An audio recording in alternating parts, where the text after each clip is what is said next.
Kalau kita berbicara mengenai masalah program-program di BNN, begitu ya Pak, mungkin banyak sekali program-program yang sekarang ini sedang dijalankan oleh BNN begitu. Apa mungkin yang bisa diberikan bocoran begitu program-programnya Pak Heru? Program kita ini jadi saya bilang yang kita hadapin milenial.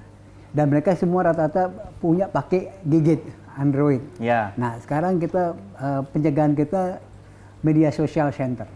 Jadi media sosial center kita mengajak dari media-media sosial yang ada, kita mengajak masuk lewat sana. Jadi kita kalau ngomong seperti ini ya sekarang nggak bisa. Jadi kita harus sarana mereka ya kita gunakan itu. Gadget ini ya. Gadget itu dan mereka juga bisa berinovasi. Mereka bisa berlomba sendiri, bikin apa. Nanti kita bisa kalau ada sempat nanti kayak ajak ke ruang atas kita bisa melihat situasi di sana seperti apa. Atau BNN punya aplikasi begitu Pak yang untuk sosialisasi terkait dengan ganja ini seperti apa, keterangannya apa itu namanya Pak? Kita ada di portal, ya di portal kita di bnn.co.id bisa dilihat di sana, bisa dilihat tentang cara-cara untuk bagaimana untuk rehabilitasi, bagaimana ada informasi dan lain-lain. Seperti itu. Jadi memang banyak ya Pak ya. Nah, karena tadi saya bilang holistik nanganin narkoba, tidak bisa satu pakai parsial. Ya, ini karena masa pandemi seperti ini, kemarin juga banyak remunerisasi, banyak yang dibebaskan begitu Pak, mau daripada napi-napi begitu ya Pak. Untuk narkoba sendiri ada tidak Pak? Ya, kami sebenarnya menyarankan, karena dari 260.000 napi itu, ada 160.000 itu narkoba. Dan 160 narkoba itu lebih kurang 40.000 adalah pengguna. Nah ini, benar pengguna ini mereka tidak perlu ditahan. Nah ini kami mengajak UNDC juga, karena di sini adalah polisi, jaksa, hakim kita ajak menyamakan persepsi masalah ini. Jadi kalau misalnya pengguna kita asesmen, kalau mereka hanya pengguna tidak termasuk dalam peredaran, tidak masuk bandar, ya mereka tidak perlu ditahan, mereka direhabilitasi. Rehabilitasi. Itu yang sekarang sudah mulai menggeliat, Itu yang kita harapkan. Lagi ramai juga belakangan ini banyak yang menggunakannya Pak. Mungkin kalau orang yang biasa tidak begitu terlihat begitu ya Pak. Tapi ketika yang menggunakan adalah seorang public figure seperti seorang artis dan sebagainya begitu, ini menjadi perhatian kita semua begitu Pak. Apa yang menurut pandangan Pak Heru dengan kondisi seperti ini? Karena banyak sekali Pak mungkin artis yang menggunakan yang beralasan mungkin untuk doping, kemudian untuk semangat bekerja begitu. Bagaimana Pak Heru melihat kondisi seperti ini? Ini memang itu cara bandar untuk mendagangkan barangnya. Oke. Ya itu caranya. Jadi lewat public figure segala macam masuk ke mereka. Pertama-tama saya coba, lama-lama ya harus beli. Nah ini yang sebenarnya saya mengimbau public figure, kenapa sih harus menggunakan narkoba? Kenapa? Banyak solusi yang lain. Kalau misalnya kecapean, stres, kan bisa dicari solusi yang lain, tidak harus dengan narkoba. Oke, baik. Saya sebenarnya masih pengen, kalau ke tempat bawah ini pengen berkeliling begitu Pak, melihat kondisi BNN seperti apa, kemudian nanti mungkin saya juga pengen melihat ruangan-ruangan yang lain, ada apa saja di kantor BNN ini begitu ya Pak ya. Tapi sambil kita menuju ke sana begitu Pak, saya berbicara juga mengenai masalah terkait dengan kondisi mungkin banyak sekali untuk narkoba ini masuknya melalui wilayah perbatasan begitu ya Pak ya. Perbatasan-perbatasan ini sangat kita khawatirkan begitu, mungkin dalam kontrolingnya, monitoringnya, mungkin dikontrol, dimonitoring, tapi mungkin tidak begitu terlihat seperti di ibu kota begitu ya Pak ya. Bagaimana BNN? Kita sudah pertama kali saya datang ke sini, saya memang pertama yang saya lihat sana perbatasan ke Intikong, ke Tawau, lalu ke perbatasan di Natuna sana, lalu juga ke Motoain. Itu kita lihat di sana, memang sudah ada petugas-petugasnya, ada instansi yang tergabung di sana, tapi memang saya lihat masih belum diberdayakan, masih parsial. Misalnya barang itu bea cukai, orang imigrasi, lalu tumbuh-tumbuhan karantina pertanian, kalau hewan karantina pertanian. Nah ini yang sebenarnya, lalu narkoba BNN. Nah ini sebenarnya mereka semua bisa bergabung menjadi satu.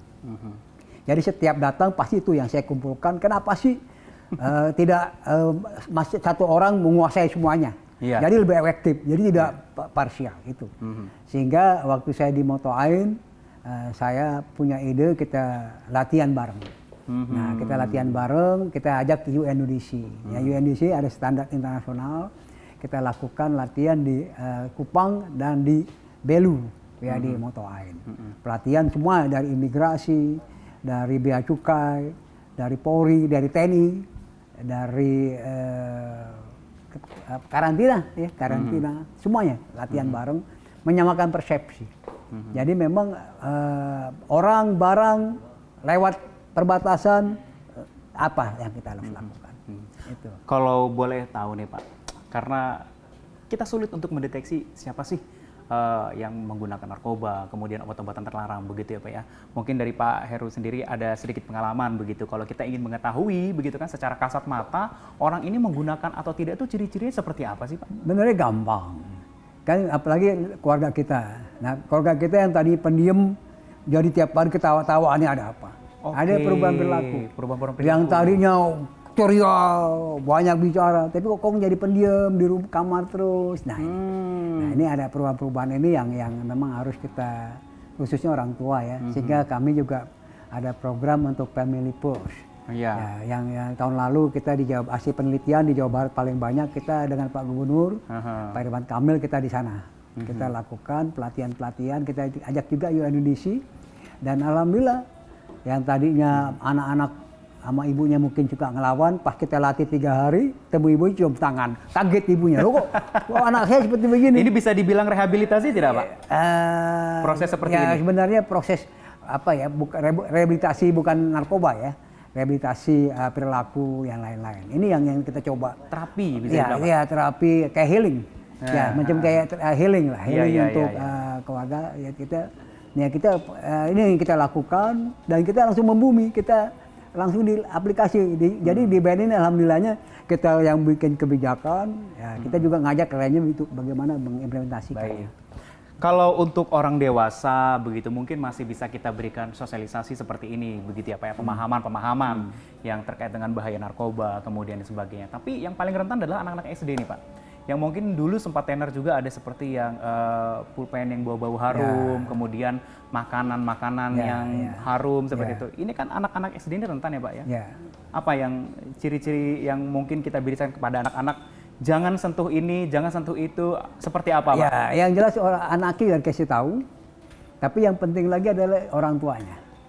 Orang tuanya pesan saya, ya untuk anak-anak ini, kalau misalnya berangkat sekolah, kalau bisa dibekali makanan. Dibekali makanan. Nah, dibekali makanan itu yang penting. Kalau misalnya harus jajan, berarti sekolahnya harus tempat-tempat jajannya harus terregister, tercatat dan termonitor apa saja yang dijual. Karena banyak pengalaman pedagang mungkin nggak salah dia, karena ingin dagangannya laku. Jadi campur bahan kimia sehingga anak itu ada unsur suka dan ketagihan. Dan bisa diketahui pas lagi libur sekolah dia nyari. Jadi tiap hari dia makan makanan jajanan itu, pas liburan sekolah dia nyari. Nah ini yang sebenarnya yang kita sangat khawatirkan, dan saya yakin ini kalau semuanya berperan serta bisa kita selesaikan. Baik, memang kita harapkan memang untuk anak-anak ini juga sebelum anaknya yang diberikan edukasi, terlebih dahulu orang tuanya dulu yang paham terkait dengan hal ini, begitu ya Pak ya.